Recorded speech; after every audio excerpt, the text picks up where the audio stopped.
We are. We're Oh, live. is it working? I'm afraid that I'm going to break it like Netflix does whenever they do live things. Everyone's streaming capability is solid. Okay, good. And I mean, this is not like a Love is Blind reunion, so I don't think I need to worry about it. Welcome, everybody, to this celebration. We are so excited to be here and to do our very first live podcast recording. The tech is kind of nerve-wracking, but also it's going smoothly. Thank you, Riverside. And welcome, Coleen and Rachel. How's the night going so far? Hey. Good. I'm excited to be here. I am so Yes. excited. And I am still on cloud nine from actually meeting the two of you in person. So everybody just know in the live, in-person event, I got to meet Coleen and Rachel for the first time. So that was just so wonderful. So yes, welcome to the show. Yes. So we would love to hear from you all as well. So please just let us know, pop it into the chat live wherever you're streaming from. What snack or drink did you bring to join us? I am drinking this delightful little pineapple spindrift. Isn't this what the influencers do? They do. Spindrift. What's with the I don't hand? I know. don't get I think it. it's supposed to help with the backlighting, but honestly, so. it's not doing anything. But I was going to say, I don't think it's working, Coleen. And I just really enjoy bubbly water, and I like this because it has a fruity flavor. So yeah, that's what I'm eating, drinking. I actually ate dinner already. I had grilled cheese sandwiches because I needed to make something fast. Love a grilled cheese. That's always my go-to. Yes. Rachel, Julie, what do you have with you? I have a little bit of a piece of a cheesecake that I bought at Alex's Cheesecakes in Greensboro. Oh, yay. Julie live. I love that. Yes, you always have to hit up Alex. Cheesecakes by Alex is so, so good. And I was telling Rachel and Colleen before, I have two teenagers at home, and I was like, dinner. I planned a live event right around dinner time. That was really smart. But whatever.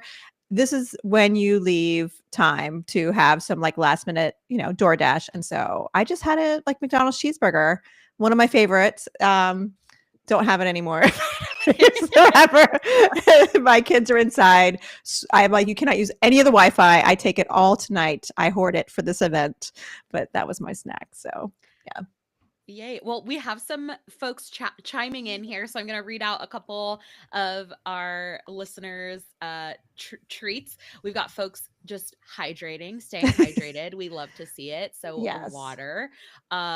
We have someone joining, Kim from Washington. Yay. And Hey, they Kim. are drinking a watermelon LMNT, which I don't know what that is, but it sounds delightful. And yeah, getting some hearts. Love the hearts. Love the love.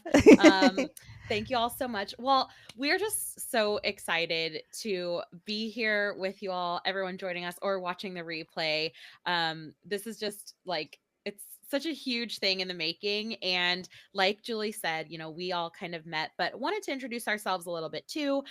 You may have heard Rachel and myself on the Find Your Food Voice podcast. We host that segment called Diet Culture IRL alongside Julie, but want to give Rachel a chance to introduce herself a little bit more about what she does. And then, of course, our main guest of honor, who needs no introduction. I'd love to just introduce her as well. So, Rachel. Hi, everyone. I am Rachel Popick. I help behind the scenes, helping to get the Find Your Food Voice podcast up and online and scheduled out for you all every Tuesday morning, and just kind of help with a bunch of behind the scenes stuff. And in my day-to-day, I am a private chef and cooking instructor who is focused on helping folks heal their relationship with food after divorcing themselves from diet culture. And I'm really, really glad to be here. Yay. And you all met me slightly. I'm Coleen. I'll be our master of ceremonies for this event, just helping guide us along on this journey. And I really am a professional hype woman extraordinaire. I just love seeing people thrive and excel in their elements. So I've been working with Julie now for the past 4 years. And the person who really needs no introduction here, the reason we're all here watching this live, watching the recording, dietitian, mother, friend, and now author, Julie Duffy Dillon. Yay. If I had the little like clap Yes. sound, I would do it right now, but I don't have it. Thank you so much. See, she is the hype woman extraordinaire. This is so exciting. I'm so excited to talk about this. And yeah, again, just like have other people have this in their hands is just thrilling to me. So thank you. Thank you. Thank you. I have mine too. Well, since we all have our books handy, and Julie, I see yours behind you there too. I think a great way to kick things off would be just sharing why we're each excited about the book. So, I'm happy to start, and then Rachel, maybe you can tack on to that. But I'm just really excited because when I first started working with Julie, she shared with me that she had a teacher who really encouraged her to write. And she knew from the moment that, she kind of had this conversation, and she just thought like this teacher really inspired her, and that she would write and then publish a book. And now she's done it. And I just love like a story of encouragement and support and drive, and like someone truly believing in someone else, and making sure they knew that like others believed in them too, because that we know that goes such a long way. And I feel like that's a little behind the scenes on the book, but because of course I'm excited about the book itself, but I just really love that story. And I think it's just a huge testament to your drive, Julie, and the work that you've done to kind of dismantle some of these systems, and really share that with other people. So wanted to share that. Thank you. That's so sweet. Yeah. And you never know when you say a kind word to someone where they'll take it. So yeah. Thank you, Miss Mosconi. Yes. Yay. Many reasons why I'm excited, but I think most of all, the Find Your Food Voice podcast was instrumental in me unlearning diet culture many, many years before I started working with Julie. And it was like really important in my healing, and like my eating disorder recovery. And so I'm just so excited that there is now another format of Julie's work out in the world. And I'm really excited to see the like ripple effects of how it changes people's lives. So yeah. Awesome. I love that we like were connecting before we even spoke. So that's just so great. And like I said before, I'm most excited for people to have their hands on this book. And I hope when you read it, like you feel the love that I was trying to like put on the page for you, and the hope also in your relationship with food. I know it's so complicated, especially in the world we're living in this moment. It's so complicated. So I hope it helps you to feel, that unconditional permission to eat and feel a little bit more at home in your body. And like being so close to this for so long, it's feels really surreal that other people are holding it too. So yeah. Yes. And if you have the book already, or if you plan on ordering it, or if you plan on gifting it, please feel free to share some love in the live now. Send some hearts in so we can just share and feel the love all across the board. But we are so, so excited. And before we kind of move into our Diet Culture IRL live recording, I do just want to announce that we're going to have a live Q&A as well. So start thinking about some of those questions, things that you may want to ask Julie about the book, about her writing process, any behind the scenes you're curious to know, because we'll have an opportunity to share some of those and for her to ask some of those live. So really just an exciting time, because this is like amazing access to Julie that we wouldn't normally have. So we're very excited about it. Um, yeah. Anything else either of you wants to add before we move into diet culture IRL?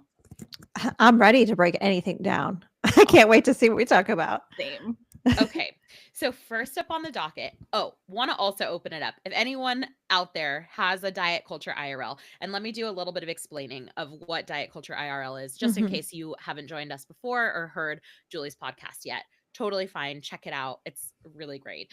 Diet culture IRL is really this idea that when you're maybe out at the grocery store and you see a magazine that's like, so and so lost 1,000 pounds in 2 days. Obviously, I'm way over exaggerating here because oftentimes they're like headers or headlines like that.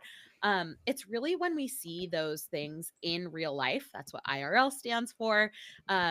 Related to diet culture. And what we do in this segment is just talk, unpack, and share tools about how to cope with some of these things and just why we see them. We feel like it's important to name, address, and then kind of, chat and maybe bring light, levity, and a little bit of good humor to situations related to diet culture. Rachel and Julie, anything else you want to add to that explanation? No, I think that's great. I mean, we've done some where it's like advocating at the doctor, some random weird diets that are being promoted. I'm like trying to think of some other examples that we've had over the years. Maybe some comments people make about someone in your life, like a kid, just like how we're seeing it in real life. And really, let's like dissect the heck out of it and support each other to navigate through it. Yeah. Awesome.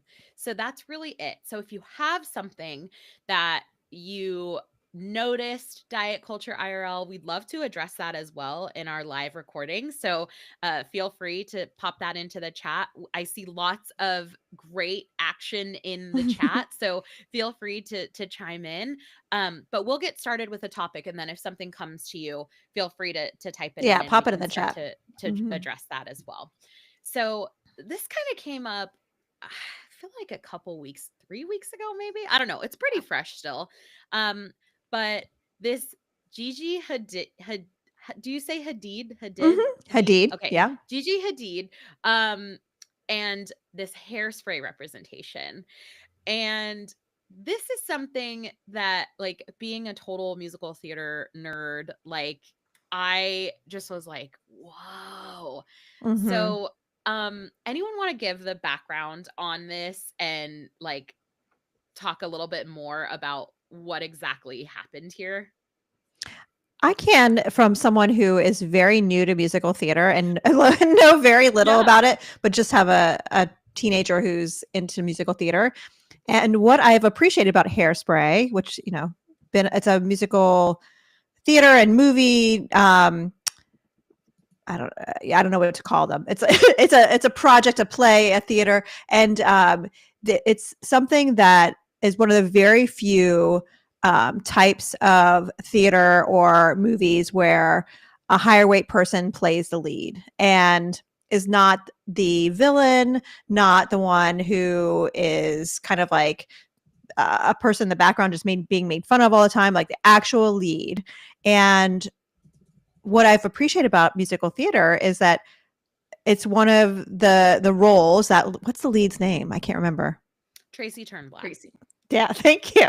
Tracy, like every time I've seen it or seen pictures of it, the lead is in a higher weight body. And there's so few times in musical theater where that is a priority. And to see Gigi Hadid to be playing Tracy is really ridiculous. Like, I don't know. So that's kind of the background that I think of in my very minimal amount of musical theater of education that I have. What did I miss? That was a great overview. This is very near and dear to my heart. Yes. I have played Tracy in past musical theater life. And we don't, as I'm saying we as in plus size actors, can rarely find opportunities in musical theater where we aren't typecast as the villain, like you said, Mhm. as the Mhm. comedic relief. Yes, We yes. have we have, like, I feel like identifiably 3 roles that we can play that are supposed to be plus size characters. One of which is Tracy Turnblad in Hairspray, one of which is Madame Thénardier in Les Miserables, and the other is Effie White in Dreamgirls, which would also be Effie White would also be a Black person needing to Mhm. be plus size and play that role. Mhm. Um, so I think that there's just a lot of fat stigma in casting like plus size bodies on Broadway and in plays. So to have someone who, like, we don't have that many roles, like, don't take the roles Yeah. from Yeah. us. Yeah. Well, wasn't Um the irony of it too? Wasn't the whole project was it basically was like a commercial that Vogue put together, right? It was just like a yes, snippet, and it was supposed to be promoting some kind of diversity, wasn't it? yes, That the point of it too. yeah, So Yeah, and there was a lot of other representation in it, and I okay, think that's part of I mean, it's always frustrating when there isn't fat representation, but I think yeah, part of why it was, like, even more frustrating is that the intentionality was supposed to be about diversity, and there was, but it still fell short. couldn't they have done any other like theater number then? Like, why did they pick that? Why did they pick Hairspray? You know, it just seems really, uh, I don't know, just poor taste to be like, okay, now we're gonna pick this like person that doesn't represent some of the diversity that this show is providing. I don't know. It just seems like a really horrible outcome. Yeah. Mm. Yeah, musical theater is a place that what I've witnessed is there's places that are trying to do better, but especially with size, it's still like represent it's like the rest of the world. Um And Katie Garrity, I mean, I'm assuming Colleen, you know who she is, but Rachel, yeah. I don't know if you know who she is. Nope. But she's a higher weight Broadway actor that has played what Red Riding Hood in Into the Woods, and I don't know, probably many other roles that I have no clue about. But she's someone that's talked about this, and I think she talked about it even on Virginia Soulsmith's podcast, the Burnt Toast podcast. There's a whole episode on higher weight representation in musical theater. I think we should actually do something similar now that I'm thinking about it. Yeah. Yeah. Yes. Yes. Um, I'm curious too to know, so some language that's been used around this has Mhm. been this idea of skinny washing, which I feel like is Mm. also something that we can talk about a little bit more. Mhm. Um, this is something that's been used to describe, rather, this is typically a term that's used in a different context, right? Usually Mhm. we say whitewashing. Mhm. And so to interchangeably use the word skinny washing with that, I'm curious to know what your thoughts are on that. This is a new to me term, Hmm. and I have a hard time just replacing terms that are helping us understand the experience of a Black person and just Hmm. switching it out. I don't know. Yeah. For me, that just doesn't feel like the right way to go. Um, Not that we need to talk about oppression Olympics and all that, but like the experience of a Black person is going to be unique and harder than anything else. So calling skinny washing to me is just like not the place that I would want to go. But I also appreciate I am very new to this term. I have never heard it in my life before. I So literally just brought it up in this moment. So yes. totally So fair. thank you for bringing this Gen Xer to the conversation on like something that's new. But yeah, like what are y'all thoughts on it? What comes to mind for you? So I too am just hearing this term for the first time. Oh, welcome. But yeah, thank you.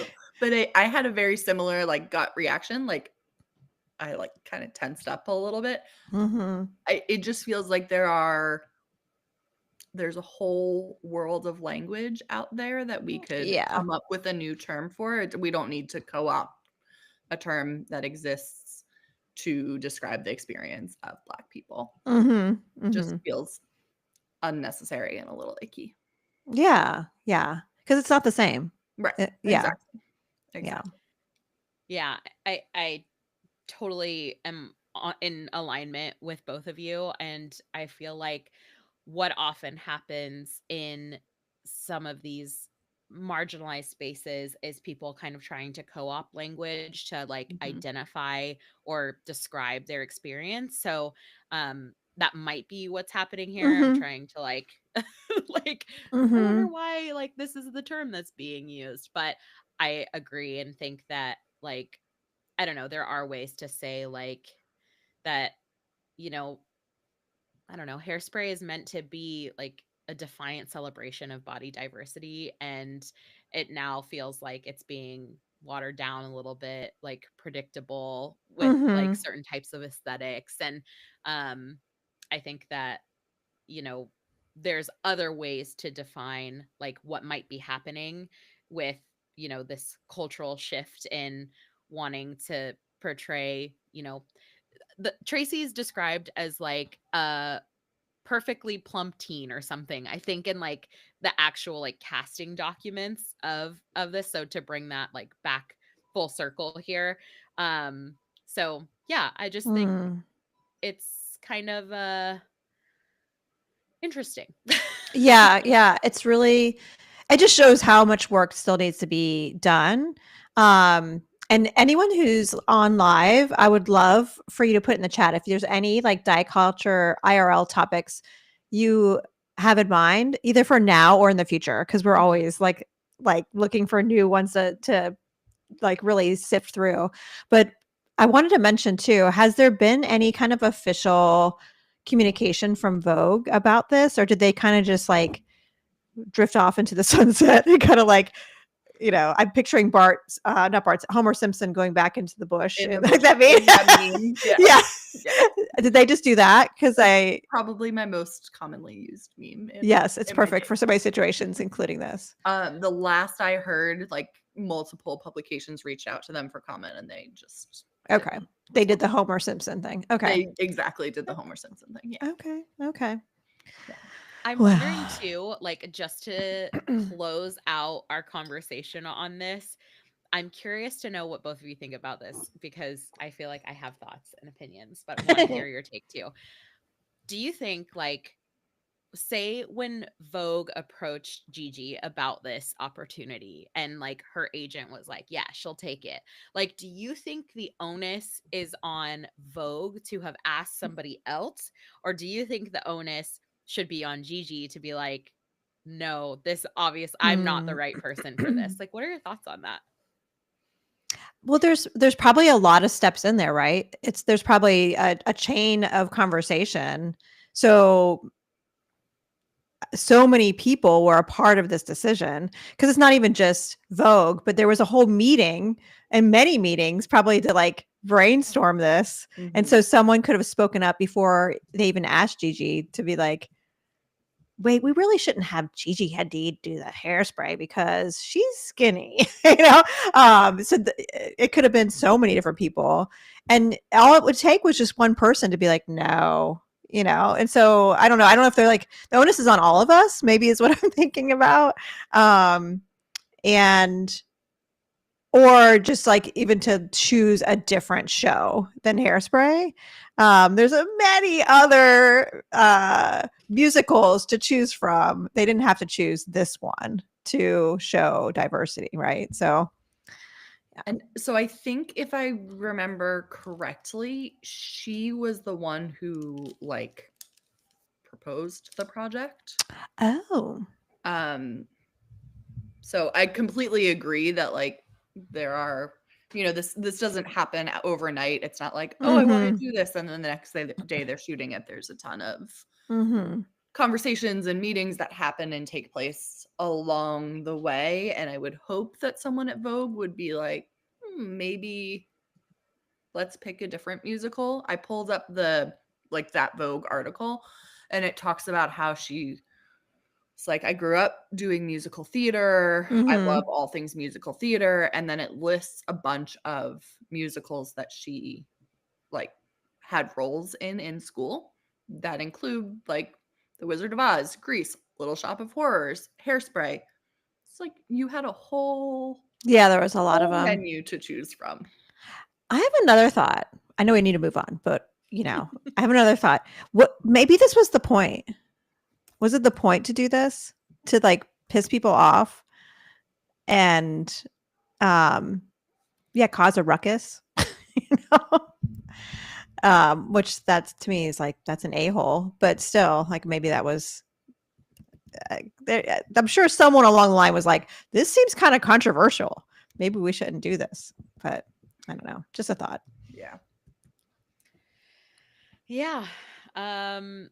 I feel like it's one of those things where sometimes you see like an ad on TV and you're like, how did this get approved? Yes. By Yes. marketing, you know? Mhm. Or And you work in sometimes marketing. You know the like, process. Yeah. sometimes I'm like, no one in the room thought like bad idea, red flag. Like, so Julie, I think I'm on the same page too. It's like, oh, we could have just like one person in the room, but also being that one person in the room, it's really hard. So just like want to note that as well. Like if you are that person who does like say something and like stand up, like that's tough. It takes courage. So power to you the next time someone suggests something and you're like not on board.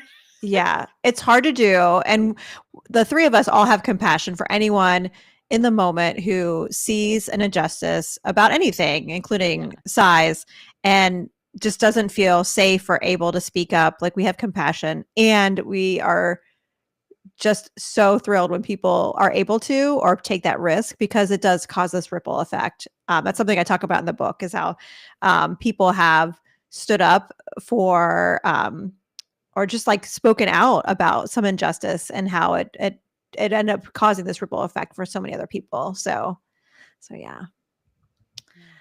All right. So I know our diet culture IRL segment is like wrapping up. Do you mind if we go just a few extra minutes for one that came in on the live that I think would be great to just touch on for a moment, and then maybe we can expand on it in another diet culture? Yeah, IRL, let's I know do there's it. lots of questions around this. Okay, let's do I it. do feel like this is something that we can and should do a whole episode on, but I'm totally down to do a quick. I'm so intrigued. I can't see the chat, so tell me what it is. Okay, Julie, do you want to guess what you think it is? Yes. No, don't ask me that. No. That's like asking me my favorite color. I don't care. Way to set a boundary. Okay. Thank you. Okay, so I'll just share it out. Liz has shared topic for IRL. Love this. All the ads about the injectable meds for weight loss, GLP-1s and GLP-1 GIPs, they are all over TV ads. And then Liz also shared they are in the medical field, and meds are being proposed for every illness short of cancer treatments and mental health practically. So just rapid fire. I know we don't have too much time, but definitely want to hear some thoughts on this, and then we'll continue this conversation. IRL. Yeah. This is a new age of diet culture from this medication, and it is very familiar for those of us who've been around for a while of our time with fen-phen, and I'm expecting the same kind of outcome. The only difference is like it's even messier, because this medication has some qualities to it that is really like a choice that helps people. And because it has this side effect of malnutrition, because really that's what it is. It's a side effect of malnutrition. It then is like flashing, like and pumped up so much to be this thing that's going to basically erase body diversity. And it's dangerous, it's scary. And the other thing I'm thinking about with this too is like there's so many people who now have like dabbled in GLP-1s for weight loss that they're starting to experience kind of their complicated relationship with food again, because the medication is wearing off, or they're just not able to take it anymore, or they didn't tolerate it. And that's a big part of why finding your food voice is so important because people talk about like, oh, it's GLP-1s are something that take away food noise. And for some people, it's where they do for the first time feel like they are not distracted by their food thoughts. But something that we talk a lot about here is like, the food noise is, yes, exhausting, and it's from something. It's there for a reason. And that's not because you're broken. I think it's because of diet trauma. That's why it's there. It's like chronic, long-term diet trauma is why I think people get the food noise. Anyway, but yeah, when I saw the GLP-1 commercials in a form of a gummy, there was a lot of cussing that happened. I was like, what? No, we are not. We're not going down that path, but they are. Yeah. What do y'all think? I'm sorry. I just couldn't stop. No, that was so good. I feel like, I think the thing that, many things about it frustrate me. Partly just the bombardment of it. Like, I think, I've been watching stuff on Hulu, and literally like in a minute and a half ad break, I get like 3 GLP-1 ads. And it's just like the amount of, when I think about the amount of money that's being thrown at advertising these medications, like that on one level is infuriating. But I think the thing that I don't think is explicitly said enough, and I don't say this explicitly enough, is that when they talk about it being a weight loss drug, that's because it literally like takes away your desire to eat. Like you're starving yourself. And like that's what's causing the weight loss. And I know I need to start being more explicit in that framing. I heard that a few weeks ago, and it really kind of shifted something in my brain. I'll just add the last thing that is tricky about the use of GLP-1s. Wow, it's like a mouthful. Is also the rising cost and demand that it, I think, inadvertently pushes on people who really need this medication. Because, with lots of folks wanting to get their hands on this, kind of how our system works and big pharma and insurance and all of that, it's like, okay, higher supply, more demand, higher prices. And so I get a little concerned about the people who really need this for their own treatment. So yeah, that's kind of my like 2 cents on it if we're doing the quick round table on this. Yes. It's so hard to do a quick round table. We have some episodes on it too. If you're listening, you're like, oh, I want more. We have a few. We even have an interview with a therapist who's on a GLP-1 and was just so generous with their experience. So check those out. But I know we're going to move on to another topic, but I just want to say near the end of this, we are going to do a Q&A. So start plopping those in the chat. If you have any questions for me or Coleen or Rachel, we are happy to answer any kind of questions just to have a chance to, see what y'all need. Yeah. So we're going to move into our favorite part of the book, which, we touched on why we were excited about the book, but now we really want to dive into, what the highlights are. So Julie, want to start? Sure. So when I was writing this book, and I think I saw my friend Jennifer on, so hey Jennifer, because she knows about this. When I was writing this book, there was something about the experience of like sitting with a client that it was more than just like reading a book, right? It's like this experiential time where you sometimes we would eat food in sessions and talk about how that experience was. And so I knew I wanted someone to like have this something outside of the book to go to. And so the reason I mentioned Jennifer is she's on this Voxer chain with a few of my friends and colleagues, and they helped me brainstorm something called the Voice Finder Chord. And if you're watching on YouTube, you can see I have my original one right here. But this is there's a part of finding your food voice that includes these check-in prompts rather, called chips. And these are things that you do to kind of ground and help connect to your body in however you need. And so this voice finder cord is a part of that process, but it helps you weave in just all these different parts that we need to mend and tend to when it comes to finding our food voice.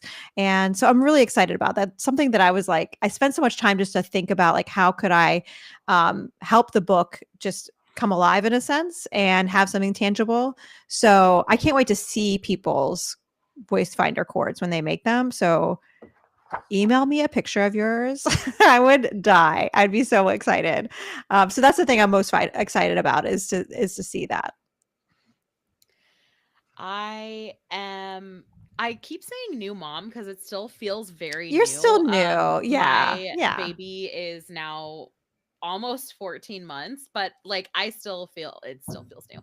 And I had a really tough time in the hospital. My birth story was pretty traumatic. And so something that really stood out to me in reading this was the mend chapter. And how that really ties into our 5 basic needs, which are sleep, hydration, oxygen, shelter, and food. And I really like this and the book in general because Julie is just such a natural storyteller. I love how she shares short stories throughout and ties key points together. And being someone who was just in the like toughness of having a newborn and figuring out like, okay, any lifeline that I can kind of grab onto at this point. And it was like reminding myself of those basic needs like sleep, hydration, oxygen, shelter, and food. So that really stood out to me. And I hope you all enjoy that chapter. I think it's a really good chapter. Thank you. That's the one chapter where I feel a little bit like a little vulnerability hangover because I think I talk about my bleeding nipples at some point. So. Which I relate to. So I'll just be vulnerable with you right there. Yeah. Yes. So I have many favorites, but chapter 9 talks about the concept of nesting, which I think is really important. But before reading the book, if you would have asked me what I thought nesting meant, I would be very focused on like my space and making sure my space is one where I feel like calm and tranquil and relaxed. But I really, really appreciate that in that chapter, Julie talks about boundaries as a form of nesting and like different types of boundaries. And also, as a chef, this is really important to me, the idea of like reclaiming meal prep, which is something that we've talked about on the podcast many times, but that also being a form of nesting. And I just really appreciated kind of the expansiveness of that concept and all of the different ways that it can look, especially if you live in a place where you can't, for whatever reason, feel truly at home and safe and nested, realizing that there are so many ways that can look. Yeah, even if you don't even have a place to feel at home in your body in your own home. Exactly. I mean, I know for so many people, they don't have that. We talk about ways in there to build it yourself and work towards finding community however you can. Yeah. Yeah. Love seeing those hearts flying in the live. So thank you all for sharing the love. Quick reminder, I know we keep reiterating, but we do have that live Q&A. So think of those questions. It's just on the horizon here.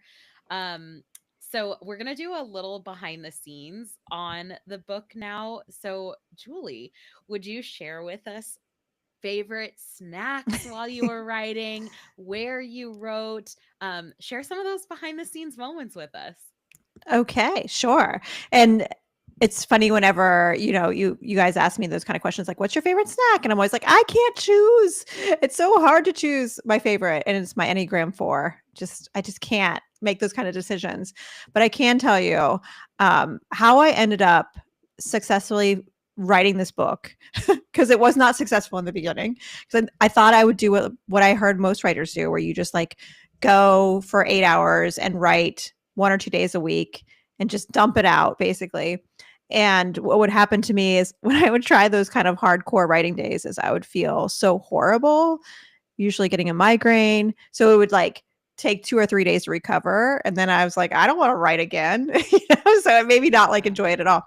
So what I did instead was I found if I was able to write 150 to 300 words most days, that I was going to get my book done. And so that's what I did. And so sometimes that took 10 minutes. Sometimes that took an hour or two, kind of just based on what we were doing. But, it just happened. And so there were times where I needed snacks to get through and there were times there weren't. But whenever I would be like almost done with like a chapter, I'd be like, it's all in my head right now. I just need to keep going. Perfect bars. I hate the name of Perfect bars, but I love the way they taste. And they like granola bars to me are kind of like, if I eat a granola bar 10 minutes later, I'm hungry. It's not the tool I need, it's not satisfying. And Perfect bars to me are the thing that like, they just feel like really satisfying. My favorite flavor though is gone. Salted caramel, Perfect bars. Can someone help me? Can we bring them back, please? I used to, they were so yummy. I used to be the one at the Greensboro Targets hoarding all of them. Sorry if you're if you were looking for them there too.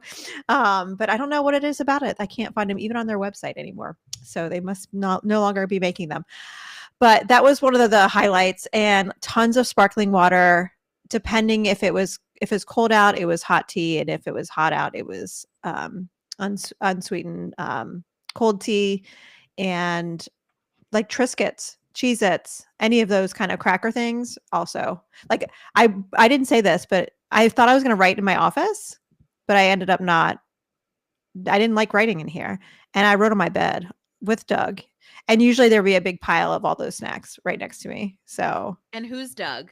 Oh, Doug is my dog. Yeah, Doug's my dog, who you all also got to meet, and he jumped all over you all, of course, because that's what he does.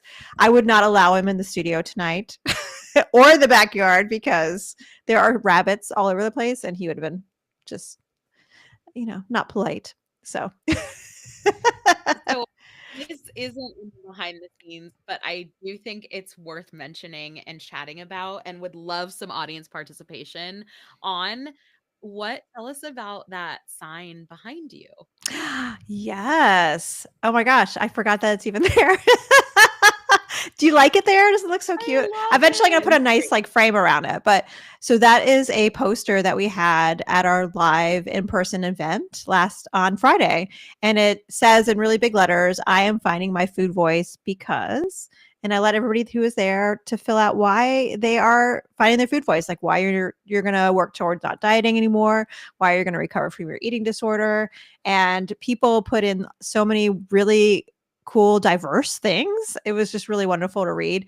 And I'm gonna put something on that I'll put in my email, I think next week, and I'll share all the responses so people can see them all. Yeah.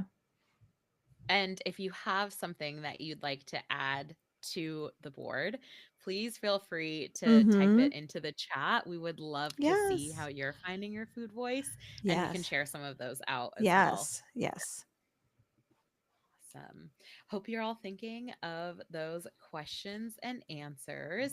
I know we got a few. We solicited some questions prior to the event, so we'll start asking some of those, and then let's do it. We can, have folks chime in as things pop up. Sound good? Perfect. That's great. Okay. Awesome. So, Julie, were there any parts of the book you felt were particularly challenging or particularly easy to write? Yes. So let's start with the challenging first. Okay. So chapter 2 was hands down the most challenging one for me, because that is the one, the chapter is called Seduce, but it goes into all the oppressive systems that are a part of the diet industry. And I just found it really ironic, but that was the part where I had so much perfectionism, and it was hard for me to sit down and actually write. It was really, really hard for me to actually like do that. And so I'm like, no wonder. I'm like exposing and naming all these things that are like the lies that have been keeping us all stuck. So, and I'm getting some feedback. Let me see something really quick with my settings here. Hold on. Okay. It went away. Good. I love live recording for that reason. But like I was saying, so chapter 2 was like about all those oppressive systems. And I felt like it's almost like they were like on my shoulders while I was writing. It just felt really hard. And then the other one, which it's probably the chapter I'm most proud of, is the chapter on diet trauma. It's something that so many of you have shared with me your experiences with your eating disorder and chronic dieting, where things would trigger these experiences. Like if you had been eating enough and recovering from your eating disorder for many years, and then randomly one day you got a salad for lunch, people would tell me all of a sudden they would have these like floods of like food thoughts and pushes to exercise in a way that was not okay. And like things would happen that were just really triggering. And I really wanted to frame it and like write down as much as I could about how to help you in those moments, because that's something that I don't think a lot of people are talking about. But it was really hard because it's hard to like really sift through all that nuance and put them into words. And it's hard enough even in a session for clients and I to like be able to kind of get to what's going on. So it was just challenging to write down, but I'm really proud of it because I think it is something that's really important. And I look forward to talking more about. What did I like the writing the most was the epilogue. I know when I read books, I don't always read the epilogues. I definitely skip the prologues. Don't skip them in mine because I think they're like the fun part, like they're the stories, right? And the epilogue in particular, I really love because I wanted to have a way to not be like toxically positive, but I wanted to like kind of give you a way that the stories were concluding for the book, but not like, and not that everything was flowery and wonderful, but really just to help you to like hold on to something to move onward. And that's what I was hoping to put in that section. So that was so fun to write. And I had to write that one in like one day too, because I was at my due date for my manuscript. So I wrote it really fast. So I'm glad that I liked writing it because I had to do it really fast. Yeah. Well, thank you for sharing that. Yeah. I think people are very interested to hear this. I know it's interesting to me to hear, what was challenging, what was also I think it's like kind of funny and in true Julie fashion, like that you were like, oh, I have to write this super fast. Like for those of you who don't know, like Julie is like she does not like to be like under pressure, like No. the anxiety. I mean, nobody really likes that, but like No, Julie I really especially don't. likes to live in like a comfortable ease. So like her just like cranking that out and then having it be her favorite part of the book, it's like I think that's ironic. Yes. I'm like, if you look at my astrology, I'm like all grounded signs, like our earth signs. So like I just need to be grounded all the time. And yeah, it's probably a bit rigid, but it's just the way that feels good to me. So yeah. So I'm curious. So I know every chapter starts with like a story, a Dear Food letter from a client. And I'm curious if there were any of those that you found particularly challenging to write.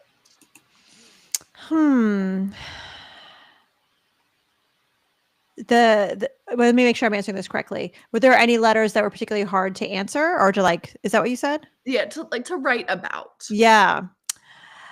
They're all like, the thing about a food letter is it is something that is, I hate how religious this sounds, and I don't mean it to sound religious, but I always just, it's the only word I can think of to capture it. But I think food letters are very like sacred. They're very special. They hold a lot of pain and hope. And so all of them kind of contain something that makes me feel like I need to handle this with care, and it's like such a gift that like someone's so generous to like show their vulnerability. So they're kind of all equal in that regard.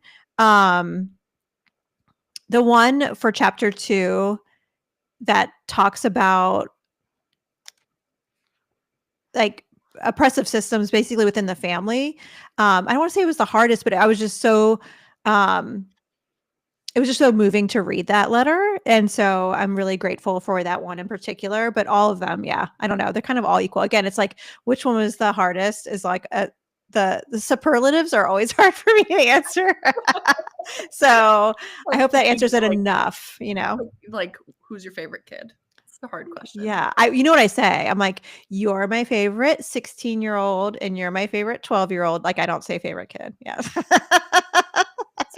Great answer. Yes. I might be having mic issues. Can you all hear me okay? Yeah, your mic changed, but we still hear you fine. It's Okay, good. Okay. Yes. Yeah, it just jumped to the other one. So just wanted to make sure before I move. Hey, we still have your voice. Yay. Okay, I'm so glad. I was getting nervous.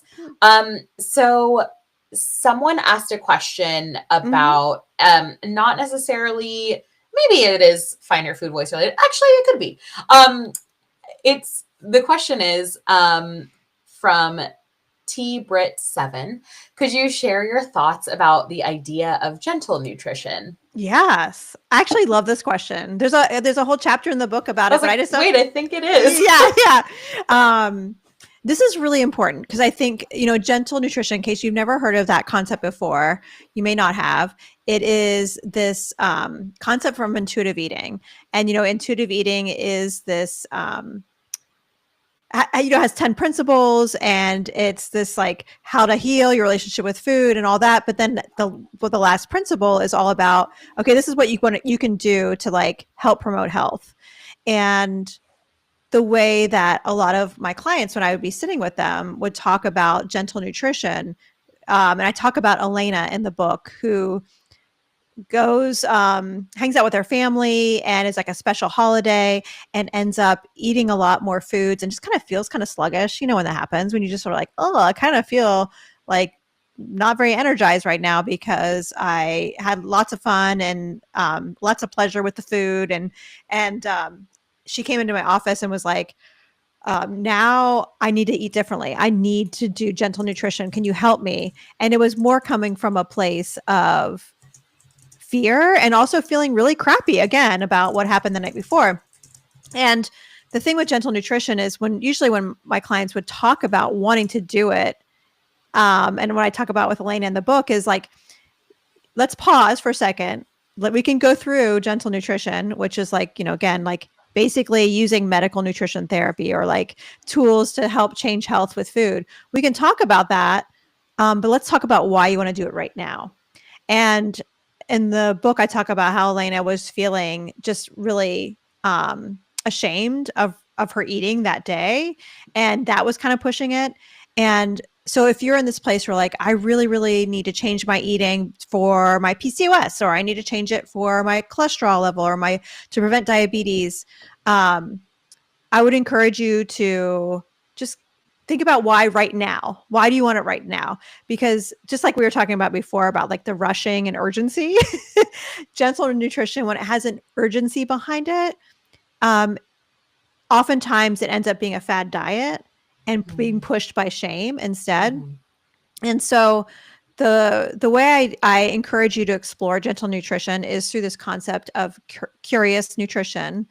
These are these experiments that I lead you through in the book. And you have to start with a place of eating enough first and foremost, like always that first, you know what I mean? Like, and then experiment with what to add and notice how your body reacts to it. And this needs to come from a place of curiosity and still permission. Like if, sometimes when we like push gentle nutrition or really explore health only as it relates to our food choices instead of and let go of that unconditional permission to eat, it ends up for many people provoking a relapse in their eating disorder or starting a new one, or going back into the diet trap where you just kind of feel sucked back into that cycle. And so, yeah, I hope that answers it. But yeah, gentle nutrition it's a concept that probably one we could probably spend some more time again on the podcast. And I have a lot of opinions about it because I think it is something that people, when they feel the need to really hurry up and get to it, it almost always would backfire.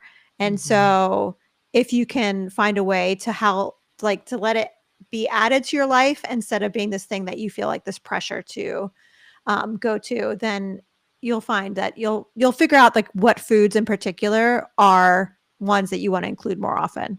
Yeah. I think that was a beautiful answer, Julie. And Thanks, thank Coleen. you for asking that question. It takes courage to ask questions and chime in live. So really appreciate that. Final kind of question before we move into our next bit, which is the giveaway. So just get excited about that because you have a shot at winning a book. What would you tell someone who is just starting to find their food voice?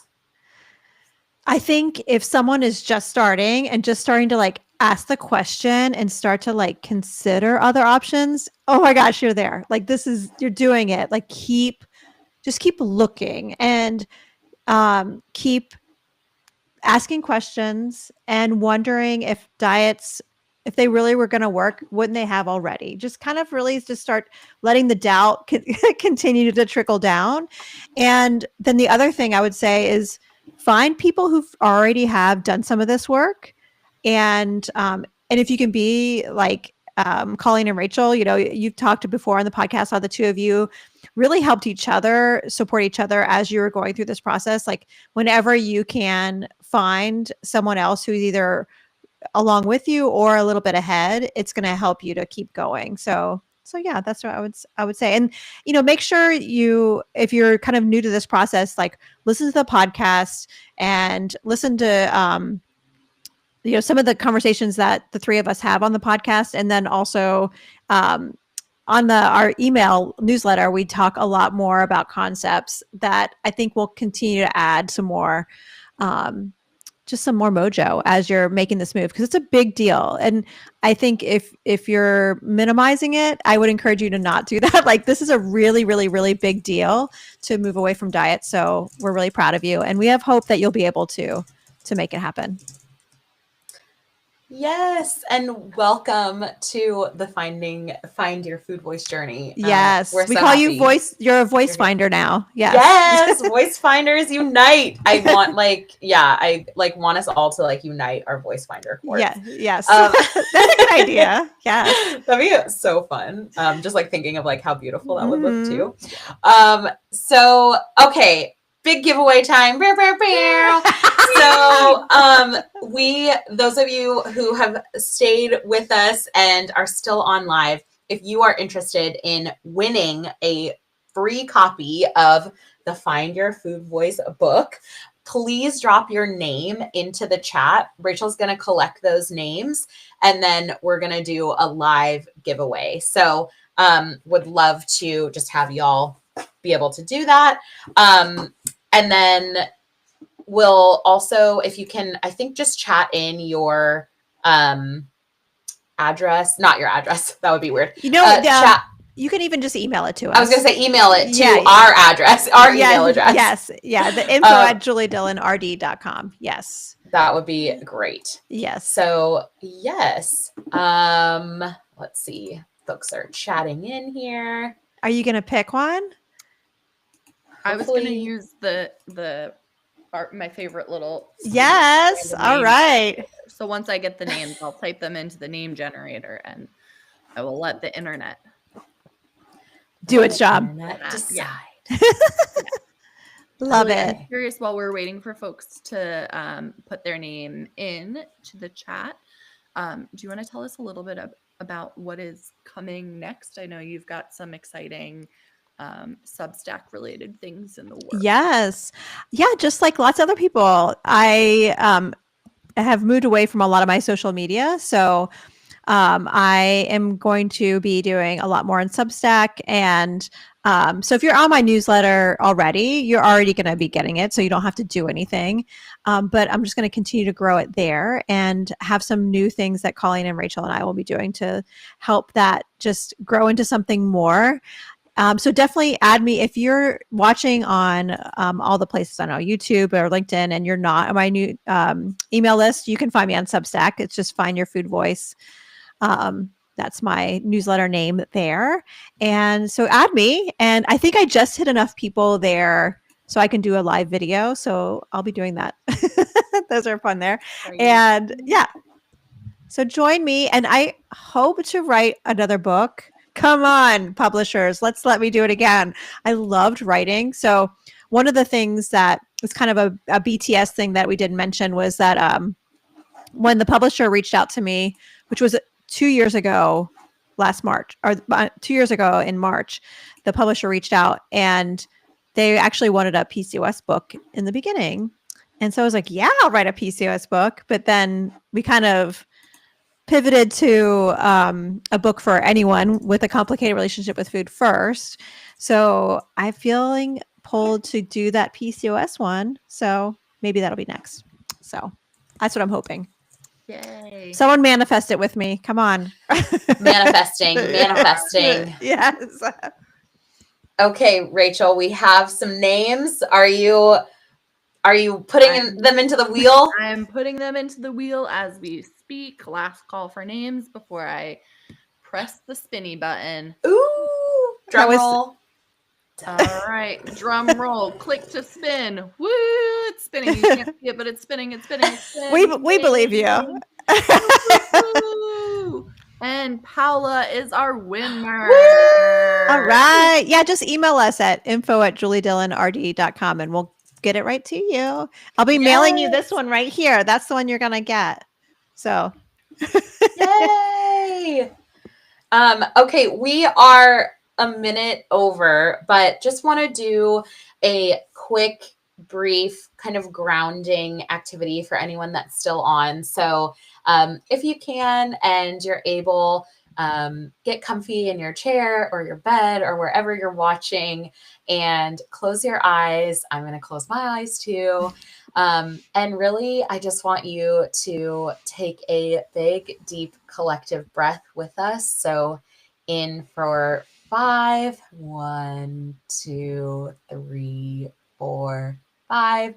Out for 7, 1, 2, 3, 4, 5, 6, 7. And really, I want you to think about and start wondering what it would be like to start finding your food voice and to be a voice finder with us, and really just hone in on some of the things that are starting to make you feel like you might be either ready to start that journey or ready to help support a friend continue on theirs. And we all just want to thank you so sincerely from the bottom of our hearts for being here this evening.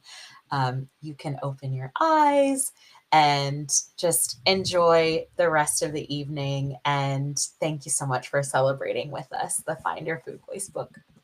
thank you, everybody. Thank you for trusting me and the team with everything. And thank you for spending this time with us. See you next time. Thanks, everyone. Bye. All right. Don't hang up yet because it's still uploading.